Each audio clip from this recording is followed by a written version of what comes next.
নমস্কার, সম্পার কিচেনে আপনাদের স্বাগত। আমি আজকে একটা অতি সাধারণ একটা খাবার করব, যা সবারই খুব উপকারী খাবার।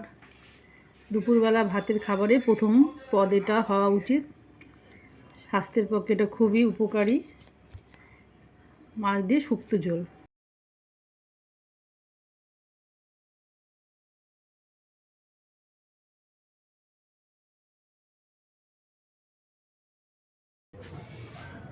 দেখুন, মাছ দিয়ে আমি শুক্তো ঝোল করার জন্য সবজিগুলো কেটে নিয়েছি। যে যেমন যার যেমন ভালো লাগে সেইভাবে কাটতে পারবেন। আমি এরকম সরু সরু করে কেটে নিয়েছি। এই যে আলু কেটেছি, কাঁচকলা, শিম, উচ্ছে, পেঁপে, এই যে গাজর, বেগুন, বিন আর এটা থানকুনি পাতা। যার যা ঘরে সবজি আছে আপনারা সব সবজি ছোটো ছোটো করে কেটে নেবেন। আর এই যে আমি মাছ দিয়ে করবো বলে বাটা মাছ নিয়েছি। আর সম্বাদের জন্য এই যে রাঁধুনি, আদা আর এই যে তেজপাতা লাগবে। আর বাটার শুক্তো ঝোলটা নামানোর আগে আমি আদা আর রাঁধুনিটা বেটে পেস্ট করে নামিয়ে ওটা দিয়ে নামাবো। এটা আজকে দেখি, চলুন করা যাক। কড়াইতে তেল দিয়েছি, গরম হয়ে গেছে তেল। আমি মাছটা দিচ্ছি এবার।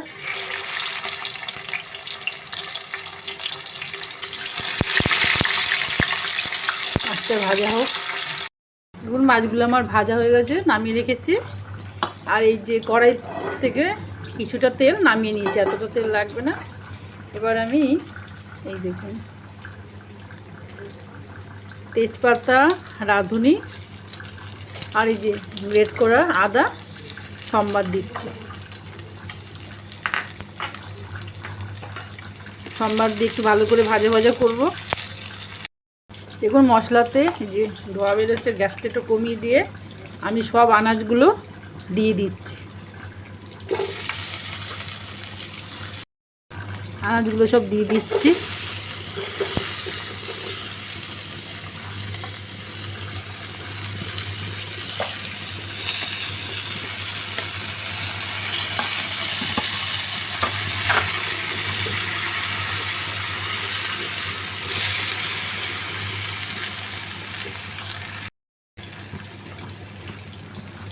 পরিমাণ মতো লবণ আর পরিমাণ মতো হলুদ দিয়ে এটাকে একটু নাড়াচাড়া করে মিডিয়াম ফ্লেমে এটা একটু করতে হবে। সবজিগুলো সেদ্ধ হয়ে যাবে। এটা সবারই খাওয়া খুবই ভালো। পেটের পক্ষে খাবারের প্রথম পদ এটা রাখাই উচিত। দেখুন এবার এটা আমি আঁচটা কমিয়ে এটা ধীরে ধীরে এটা ফ্লেমে সবজিগুলো সেদ্ধ হবে। আমি সেদ্ধ করার জন্য এটা ঢেকে দিচ্ছি। দেখুন সবজিটা ভাজা ভাজা হয়ে গেছে, অনেকটা মজে গেছে। এবার আমি পরিমাণ মতো জল দিয়ে দিলাম।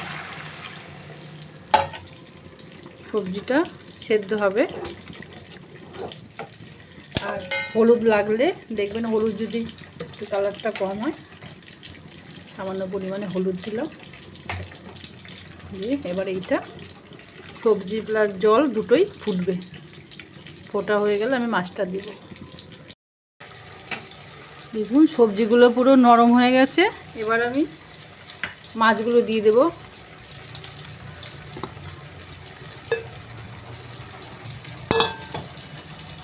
মাছগুলো দিয়ে কিছু সময় ঝোলটা ফোটাবো।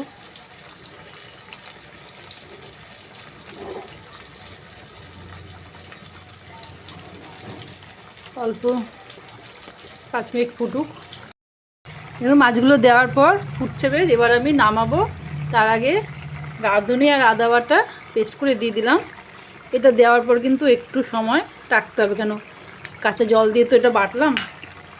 সেই জন্য এটা অল্প একটুখানি এটা দিয়ে একটু গরম হোক, সামান্য 2 মিনিট একটু ফুটিয়ে তারপর আমি নামাবো। এই যে আমার শুক্তো কমপ্লিট হয়ে গেছে। ঝোল শুক্তো কমপ্লিট। গ্যাসটা বন্ধ করে আমি ঢেকে রাখছি। তাপে তাপে এটা ভাপে ভাপে পুরো কমপ্লিট হয়ে যাবে।